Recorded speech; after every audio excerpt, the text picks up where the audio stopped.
ভাবাবিষ্ট পদকর্তায় আমার তার পদের ভাষায় প্রথম পদ রচনা করেছি। কি রচনা করেছি? সুরধ্বনি তীরে আজ আমার গৌর কিশোর সহচর গণ মেলি গোরা আনন্দে বিভোর। আর কি বললেন? আজ বিভোর হলো রে সহচর গণ মেলি অন্তরঙ্গ ভক্ত লয়ে নিজ বদনে বল হরি বল হরি বলি। আজ শ্রীমান মহাপ্রভু আমার ওই সুরধ্বনি গঙ্গার তীরে তার সকল ভক্ত বৃন্দকে সঙ্গে লয়ে নাম সংকীর্তন আরম্ভ করেছিলেন। তবে বাবা, ভক্ত হচ্ছে দুই প্রকার, একটি হচ্ছে বহিরঙ্গ আর একটি হচ্ছে অন্তরঙ্গ। বহিরঙ্গ ভক্ত লয়ে প্রভু আমার করে নাম সংকীর্তন, আর অন্তরঙ্গ ভক্ত লয়ে প্রভু আমার করে রস আস্বাদন। প্রভু আমার কথায় হরিনাম করলেন ওই সুরধ্বনি গঙ্গার তীরে। আর কোথায় করেছিলেন? ভক্ত শ্রীবাসের আঙ্গিনায়। সুরধ্বনি গঙ্গার তীরে হরিনাম করলেন কেন? বাবা, এই শ্রীধাম নবদ্বীপে তো আরো কতই না স্থান ছিল, তাই না? তাহলে সুরধ্বনি গঙ্গার তীরে হরিনাম করলেন কেন? কেননা সেই তেতা যুগে প্রভু তার সকল ভক্ত বৃন্দকে সঙ্গে লয়ে ওই যমুনার তটে নিতয় নিতয় খেলা খেলতেন। আর সেই দৃশ্যকে দর্শন করেছিল সুরধ্বনি গঙ্গা।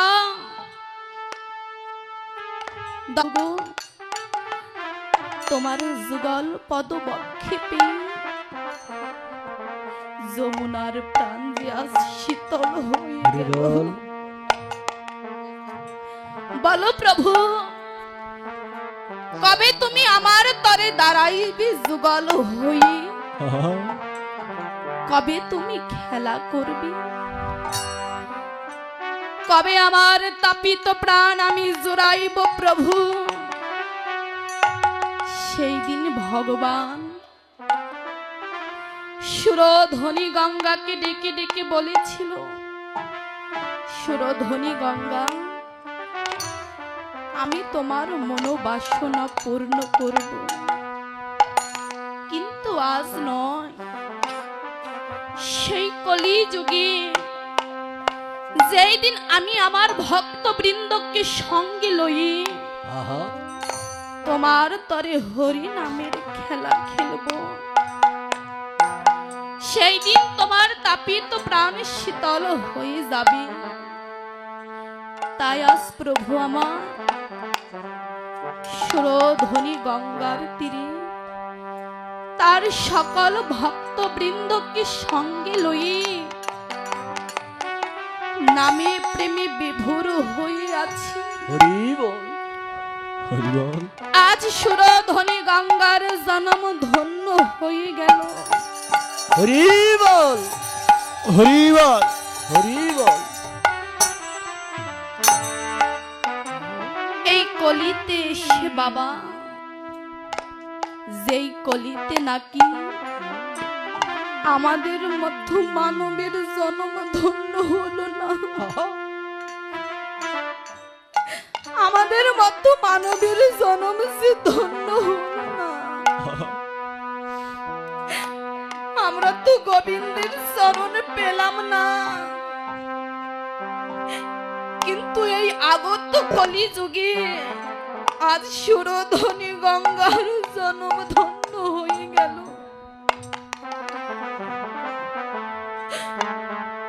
সুরধনী গঙ্গার তীরে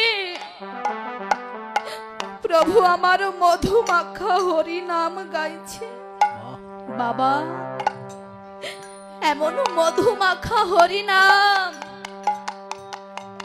মধুর চাইতে মধু মাখা হরি নাম, যেই মধুর হরি বলে এই জগতে কত পাষণ্ডের পাষণ্ড হৃদয় বলে যায়।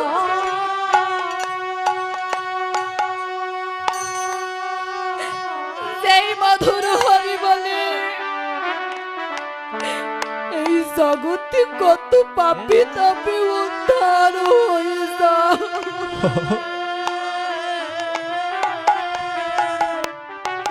যেই মধুর হরি বলে এই জগতে কত জনা গৃহ কর্ম ভুলে গিয়ে, গৃহ কর্ম ছেড়ে দিয়ে ওরাসি কাঙালের মতো পথে পথে ঘুরে বেড়ায়। সেই মধুর হরি বলে এই জগতে কত জানায় অনায়াসে ভব নদী পাড়ি দিয়ে যায়।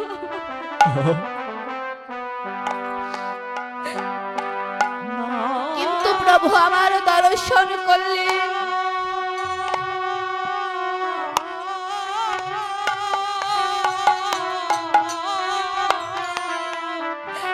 যেই মধুর হরি বলে এই জগতের মহাপাপী জগাই বাধাই চাপাল গোপাল উদ্ধার হয়ে গেল। যেই মধুর হরি বলে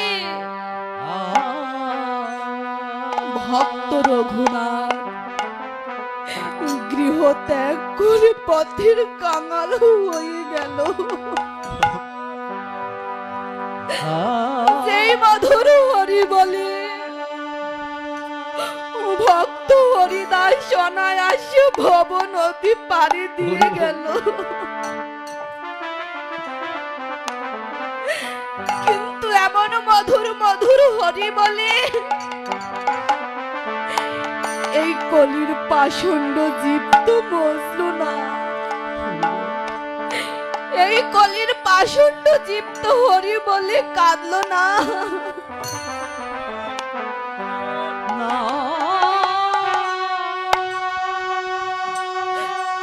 তাই প্রভু আমার কি করেছে,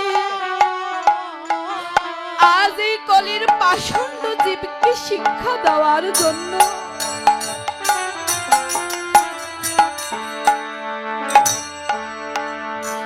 আজ তার ওই উঁচু মাথাটা ভক্তির চরণে নিচু করে দিয়েছে।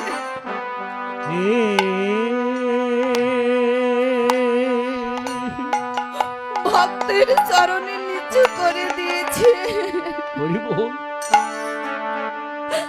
তাহা দর্শন করে ভাবাবিষ্ট পদকর্তায় আমার বলছে, ওহে ভক্তগণ দেখো দেখো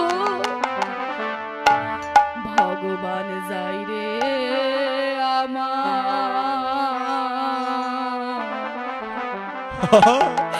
ধোলাই গড়া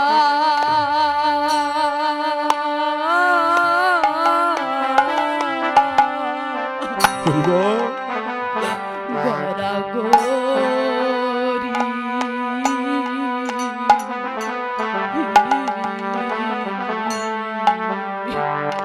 ভগবান যাই রে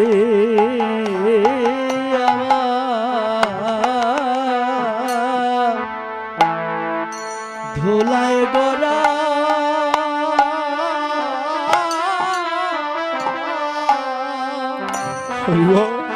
গড়া গরি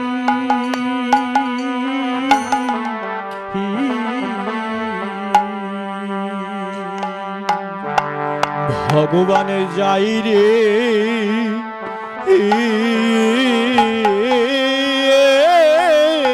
ধোলা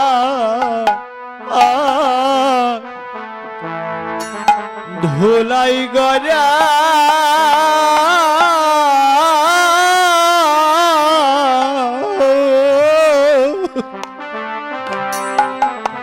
ধুলাই গড়া গরি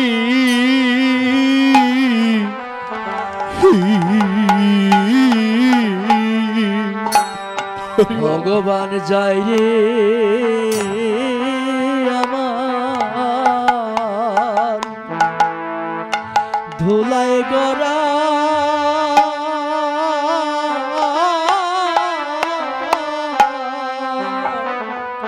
গড়া গরি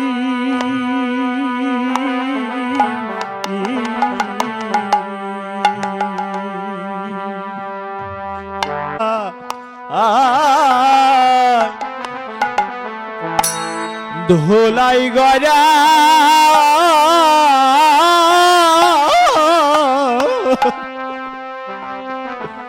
ধুলাই গড়া গরি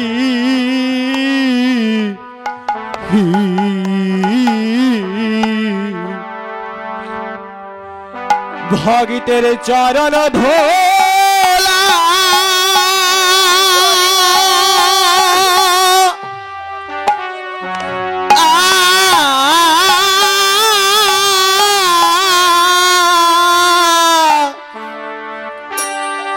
ভাগ্যে পাওয়ার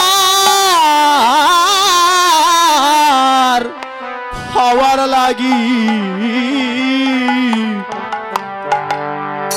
ভগবান যাই রে ধুলাই ধুলাই গড়া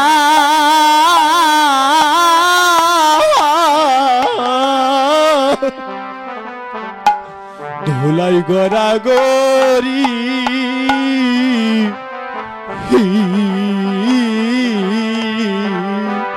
ওরে ভক্ত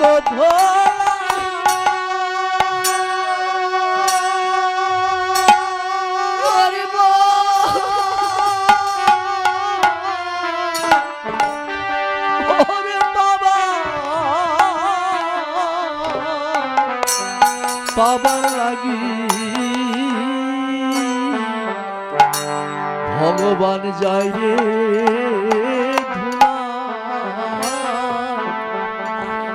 ধুলাই গড়া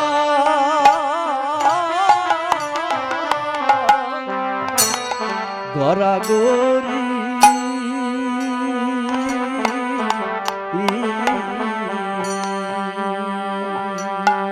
ভাগে তেরে চরণ ধোলা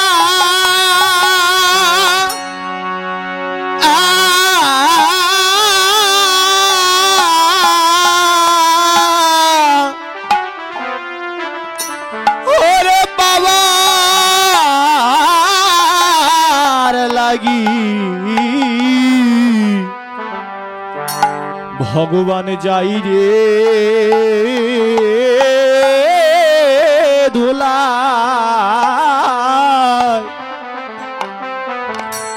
ধুলাই গড়া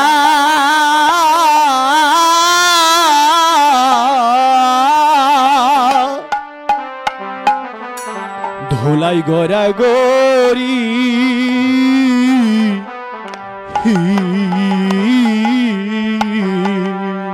আমি কোন জনমে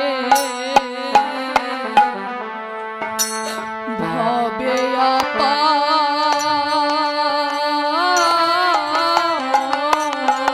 হরিবল অপরাধী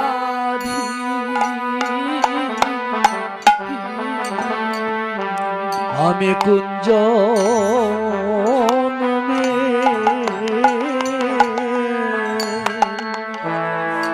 আমি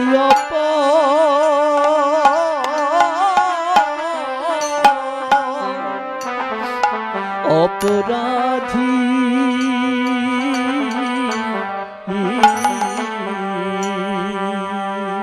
আমি কোন জনমে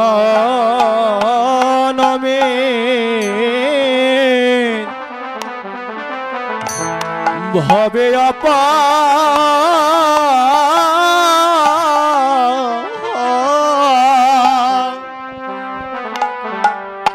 ভবে অপরাধী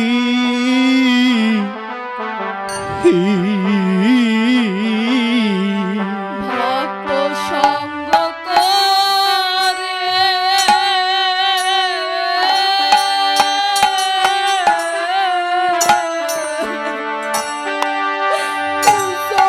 হরিবল হরিবল ধন্য করি আমি কোন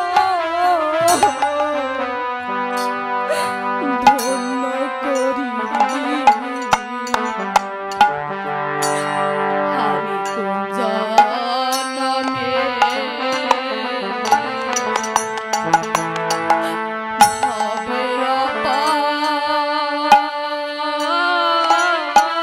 ভবে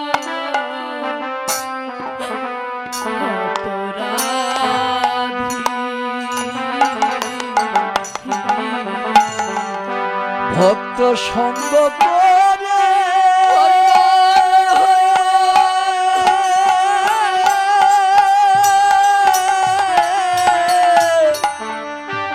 জনম ধন্য ধন্য করি আমি কুঞ্জ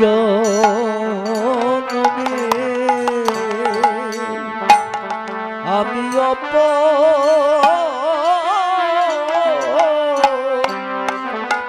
অপরাধী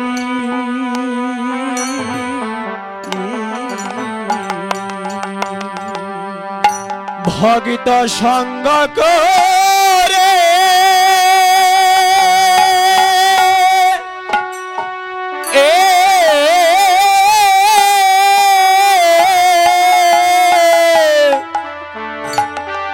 জনম আমি ধন্য ধন্য করি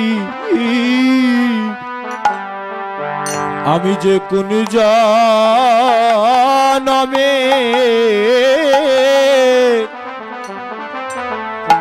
ভবে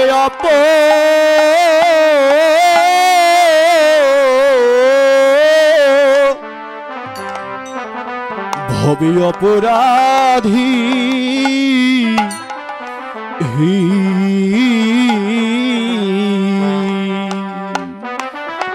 প্রভু যখন দর্শন করলি যেই মধুর হইতে মধু মাখা হরি নাম বলি এই জগতে কত না পাপী তাপে উদ্ধার হয়ে গেল কিন্তু এমন মধুর হরি বলি এই কলির পাষণ্ড জীপ্ত হরি বলে কাঁদল না হরিবল হরিবল এই কলির পাষণ্ড জীপ্ত হরি নামে মজল না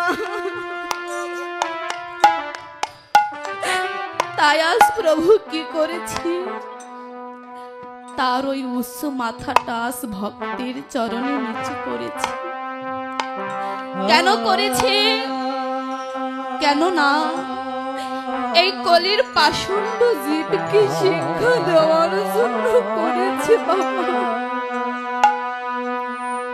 হরিবল প্রভু বললেন ওহে জীব আপনি আচলি ধর্ম জীবের শিখায় সেই তো সিদ্ধার্থ গীতা ভগবতে গায় ওহে জীব আমি তোমাদের শিক্ষা দিয়েছি কিন্তু নিজে কখনো ভক্তের চরণে মাথা নিচু করিনি আমি নিজে তো কখনো ভক্তের চরণে মাথা কি নিচু করিনি সারাটা জনম ভরে শুধু শিক্ষা দিয়েছি আমি নিজেই তো সেই শিক্ষা গ্রহণ করতে পারিনি তাই তোমরাও গ্রহণ করতে পারোনি কিন্তু জীব এইবার আর ভুল করব না আমি আমার উঁচু মাথাটা ভক্তের চরণে নিচু করে দিয়েছি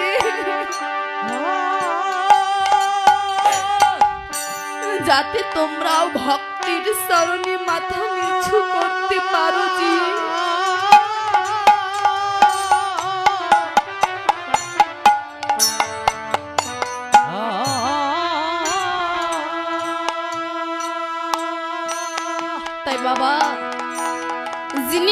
অনন্ত কোটি বিশ্ব ব্রহ্মাণ্ডের মালিক, যিনি কিনা নন্দ মহারাজের একমাত্র পুত্র, তার কি দরকার ছিল সামান্য এই ভক্তির চরণে মাথা নিচু করা? কেননা প্রভু বললেন, আমা হতে আমার নাম বড়, নাম হতে আমার ভক্ত বড়, আর ভক্ত হতে এই ভক্তি পদ ধুলা বড়। বাবা ভক্ত ছাড়া তো ভগবান নেই, ভক্ত ছাড়া কিন্তু বাবা ভগবান নেই। আমরা কি কেহ ভগবানকে দর্শন করতে পেরেছি? পারিনি। কিন্তু পদকর্তা পদের ভাষায় পদ রচনা করেছে, সে পদের রচনাই কিন্তু আমরা শুনতে পারি, তাই না? কিন্তু কেহ কিন্তু দর্শন করতে পারিনি। কিন্তু ভগবানকে আমরা অনুভব করতে পারি বাবা। আমার প্রভু কিন্তু এই জাগতিক জগতের বস্তু নয়, তিনি হচ্ছে অনুভবের বস্তু। যেই জন অনুভব করে খুঁজতে পেতে পারে, সেই তো একমাত্র আমার প্রভুর সন্ধান জানে। তাই তো প্রভু আমার আজ এই কলির ভক্তকে ডেকে ডেকে বলছি, ওহে কলির জীব, একবার গগনে তাকাই দেখো, একবার দেখো দেখো গগনে যে আর বেলা নাই। এই মায়ার জালে আর যে মায়ার জাল বিছাইয়ে থেকো না, একবারে ভেবে দেখো তোমার গোনা দিন যে ফোরাই এলো জি। যেদিন তোমার গোনা দিন শেষ হয়ে যাবে, যেদিন তোমাকে চলে যেতে হবে, সেদিন এই যে মায়ার সংসার, এই মায়ার সংসারে কেউ তো তোমার বান্ধব হবে না, কেউ তো আমার বান্ধব হবে না। আমি বলতে পারবো না আমার নিদান কালে যে আমি আমার স্বামী পুত্রকে সঙ্গে করে নিয়ে যাব বাবা। আবার কেহ বলতে পারবে না আমি আমার স্ত্রী পুত্রকে সঙ্গে করে নিয়ে যাব। একবারে নিজ নিজ জ্ঞান দিয়ে ভেবে দেখুন তো, আসার কালে কাউকে কি সঙ্গে করে নিয়ে এসেছিলাম? আসিনি। আসার কালে বিচ্ছেদ হয়ে এসেছি, যাবার কালেও বিচ্ছেদ হয়ে যেতে হবে। আমরা কেউ যে কাউকে সঙ্গে নিয়ে যেতে পারবো না। যেদিন যার ডাক আসবে, সেদিন যে তাকেই চলে যেতে হবে। তাই তো প্রভু আমার এই কলি হত জীবকে ডেকে ডেকে বলছে, ওহে কলির জীব, এই জগতে তোমার নয় আমার নয়, সকলের যে একই দশা, সকলের যে একই পরিণতি। জানো জি সকলের কি দশা হবে? সকলের একটি দশা হবে বাবা। এই যে আমার মায়েরা, আমরা কি কেউ বলতে পারবো যে আমার 20 লক্ষ টাকা আছে, 3-4 তলা বিল্ডিং আছে, আমার মৃত্যুর পর আমি আমার দেহটা ওই মাটিতে রাখবো না? বলুন তো বাবা, কেউ কি বলতে পারবো? পারবো না। যে যত বড় ধনী বা যে যত দরিদ্রই হোক না কেন, সকলেরই দশা হচ্ছে একটি দশা। যে যত বাসা বাড়ি করো না কেন, যত টাকা পয়সা করো না কেন, আমাদের জায়গা কতটুক জানি? নিজের জায়গা বলতে ওই 3.5 হাত জায়গা, হরি বল। ওই তো 3.5 হাত জায়গা, ইহার ওপরে তো আর নয়। যদি কেহ জোর করতে পারো, ওই 3.5 হাত জায়গা নিয়ে জোর করতে পারো। ইহার ওপরে যে আমাদের কিছুই নয় বাবা। যাহা কিছু আছে এই মায়ার সংসারে ফালাই রেখে চলে যাব, কিছুই যাবে না। তাই তো প্রভু বলছে, জীবরে তোমার নয় আমার নয়, সকলেরই যে একই দশা। কি দশা জানিস? জগতে একাই আশা, একাই যাওয়া। জগতে একা আশা, একাই যাওয়া। জগতে একাই আশা, কেবল একাই যাওয়া। 2-4 দিনে মায়ার খেলা, একাই আশা, একাই যাওয়া। ওরে 2-4 দিন মায়া হরি বল। একাই আশা, একাই যাওয়া। 2-4 দিনের মায়ার খেলা, জগতে একাই আশা, একাই যাওয়া। ওরে 2-4 দিন মায়ার খেলা, জগতে একাই আশা, একাই যাওয়া। সঙ্গের সাথী কেউ হবে না, একাই আশা, একাই যাওয়া। ওরে সঙ্গের সাথী কেউ হবে না, একাই আশা, একাই যাওয়া। সঙ্গের সাথী কেউ হবে না, একাই আশা, একাই যাওয়া। এমন বান্ধব কেউ হবে না, একাই আশা, একাই যাওয়া। ওরে এমন বান্ধব কেউ হবে না, একাই আশা, একাই যাওয়া। এমন বান্ধব কেউ হবে না, একাই আশা, একাই যাওয়া।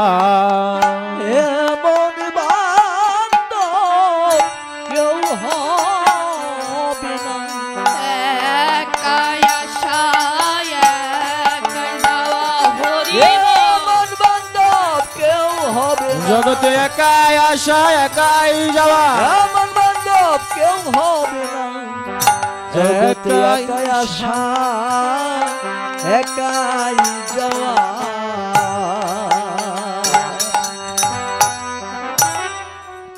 জীবরে একবার নিজ জ্ঞান দিয়ে ভেবে দেখ রে জি, আসার কালে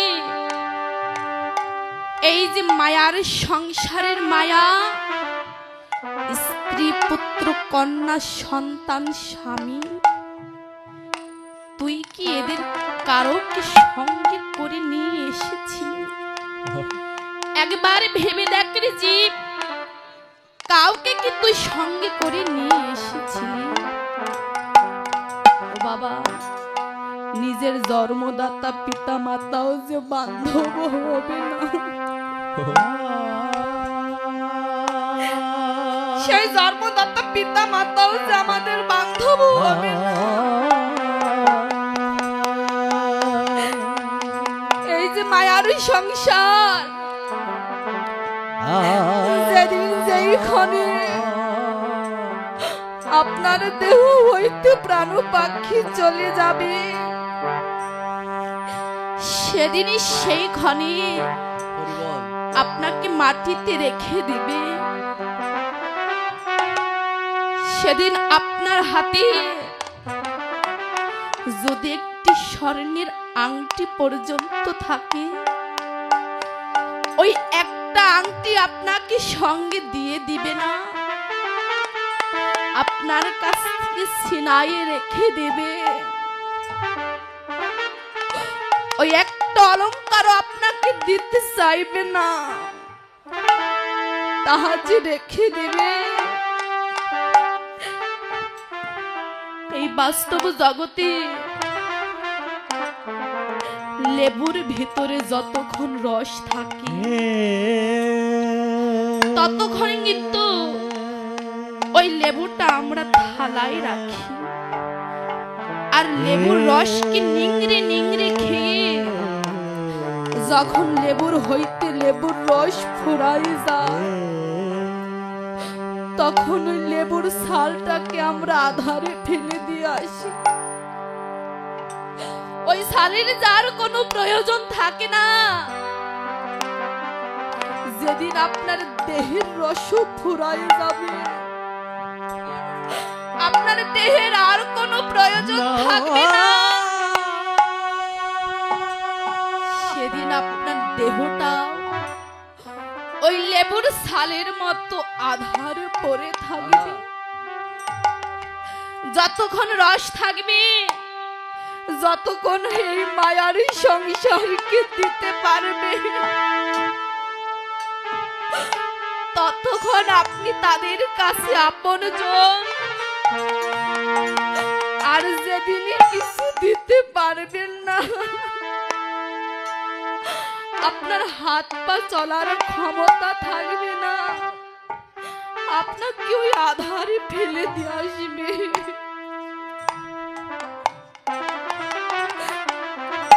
তাই তো বাবা, এই মায়ার সংসারের মায়াকে পরিত্যাগ করে একবার তার কথা স্মরণ করো।